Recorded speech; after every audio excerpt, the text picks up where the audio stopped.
Bonjour à vous, membres des Maisonnées. C'est la première fois que j'ai l'occasion de m'adresser à vous. J'en suis content.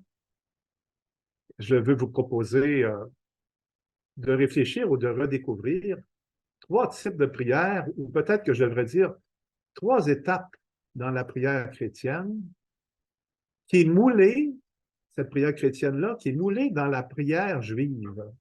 Les Juifs euh, avaient une façon de prier qui peut devenir une belle pédagogie pour nous aujourd'hui. Ils pratiquaient trois étapes. D'abord, je vous les nomme, puis ensuite je vous les détaille. Ils disaient au Seigneur des wow, des merci et des s'il vous plaît. De quoi s'agit-il? Quand on regarde l'usage que faisaient les Juifs de leur prière de bénédiction, on se rend compte qu'ils commençaient d'abord par des wow, c'est-à-dire la louange.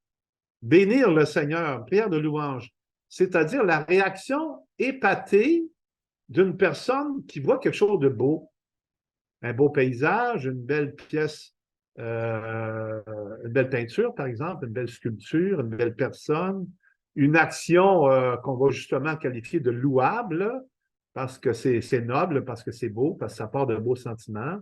Alors les gens vont dire, oh, wow! C'est pas la même chose que dire merci.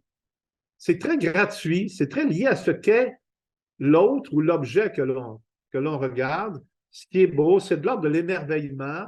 Moi, je vais jusqu'à dire que c'est de l'ordre de l'extase. On s'extasie devant quelque chose. Moi, ça m'arrive souvent quand je vais pêcher, quand je vois le soleil se lever ou se coucher, quand je vois un beau lac, une belle rivière, une montagne, ou que je vois le monde du haut de la montagne, spontanément, je vais dire, oh wow, c'est beau, ou c'est bon.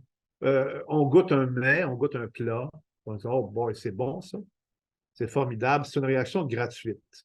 Les enfants ont le sens de ça.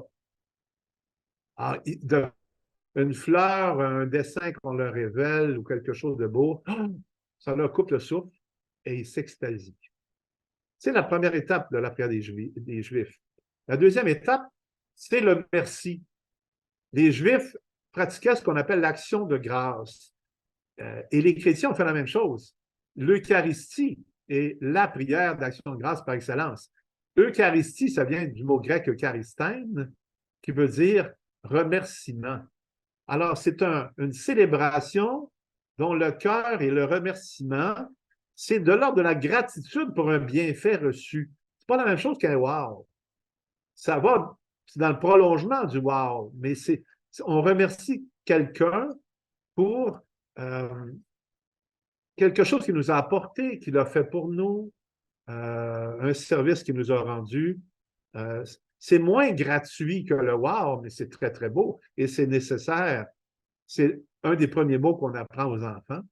Hein? On leur demande d'apprendre à dire s'il vous plaît, merci, pardon, pour que les relations humaines soient belles et agréables. Alors, quand il y a une acquisition, quand on tire profit de quelque chose, on dit merci. La troisième forme de prière qui en découle, c'est la supplication. Moi, j'appelle ça des s'il vous plaît.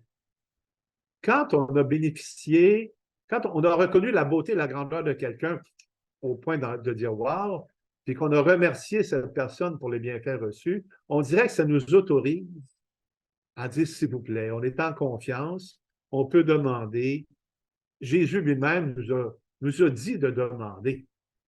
Et de toute façon, on est assez débrouillard. D'habitude, quand on commence à prier, on commence par les s'il vous plaît. On commence par demander, on commence par la supplication, et puis des fois, on va jusqu'à dire merci, mais peut-être assez rarement jusqu'à louer. Et c'est là que la prière juive, qui est appelée à structurer notre prière chrétienne, à l'inspirer. Regardez par exemple notre Père. Notre Père qui est aux cieux, que ton nom soit sanctifié, que ton règne vienne, que ta volonté soit faite sur la terre comme au ciel. On ne cherche pas notre intérêt dans la première partie de notre Père. Dans la deuxième partie, par exemple, donne-nous aujourd'hui notre pain de ce jour. Pardonne-nous nos offenses, comme nous pardonnons aussi à ceux qui nous ont offensés. Et puis, ne nous laisse pas entrer en tentation, délivre-nous de toute forme de mal. Là, on est dans l'ordre des demandes. Mais on a commencé par louer et reconnaître la grandeur et souhaiter que Dieu réalise son rêve avant de réaliser les nôtres. C'est cette espèce d'ordre prioritaire, je trouve, que la prière juive nous a montré et que, comme chrétiens, on aurait intérêt à pratiquer. Moi, je propose souvent aux paroissiens chez nous un petit exercice pratique. On prend un papier et un crayon le soir, chacun chez soi, et on écrit 3 wow, 3 merci et 3 s'il vous plaît. Quelles seraient mes raisons à cette fin de journée de dire wow au Seigneur? Est-ce qu'il y a quelque chose qui m'a particulièrement touché, que j'ai trouvé beau, admirable, épatant, devant lequel je me suis extasié? 3 fois, 3 motifs de louange. 3 wow. Ensuite, 3 raisons de remercier. Où est-ce que j'ai remarqué que le Seigneur est intervenu pour moi? Qu'est-ce qu'il a fait? Quel bienfait il m'a apporté? Je prends le temps de les nommer par écrit et de lui dire ces 3 merci-là. Et ensuite, je ne serai pas gêné de présenter 3, s'il vous plaît, puis peut-être plus que 3, finalement. Mais au moins 3. Quelles sont les demandes qui me tiennent à cœur, là? Pour qui je veux prier? Pour quelle situation? Peut-être pour moi-même. Alors, voilà ce que cette prière juive peut nous apprendre. Puis les Juifs, ils ne faisaient pas seulement 3 types de prières, 3 types différents de prières. Ils les faisaient un après l'autre. On retrouve aujourd'hui des prières que les Juifs faisaient à la synagogue ou qu'ils faisaient après le repas. Et puis, on reconnaît les 3 « wow, merci, s'il vous plaît ». Ils commençaient toujours par le « wow », qui les amenait à dire merci et ensuite leur permettait de dire « s'il vous plaît ». Je nous propose d'en faire autant et je vous laisse sur une question pour alimenter vos échanges en maisonnée. La louange pour vous, là, quelle place tient-elle? Quelles sont vos habitudes de louange? En avez-vous? Je vous souhaite un bel échange et je vous remercie de m'avoir écouté.